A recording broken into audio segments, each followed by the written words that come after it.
বাংলাদেশ চলচ্চিত্রের ইতিহাসে বারবার ফিরে আসা এক নাম শাকিব খান।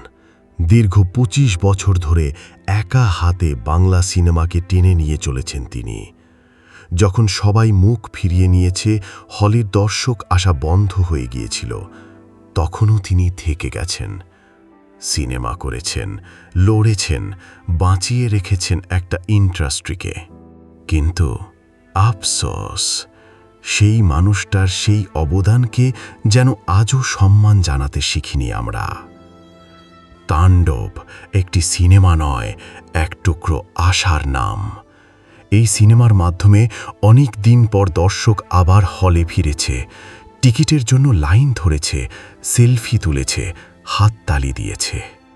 অথচ ঠিক এক সপ্তাহ যেতে না যেতেই সেই সিনেমা পাইরেসি হয়ে গেছে। এটা শুধু একটা সিনেমার ক্ষতি না, এটা পুরো একটা ইন্ডাস্ট্রির আঘাতের মতো। আর সবচেয়ে কষ্টের কথা হলো, এই কাজটা বাইরের কেউ করছে না, আমাদের ভেতরকার কিছু মানুষই এটা করছে। কারণ এই একই ঘটনা ঘটেছিল গত ঈদের বড়বাদ সিনেমার সময়েও। প্রশ্ন আসে, এই লোকটা আর কতবার প্রমাণ করবে?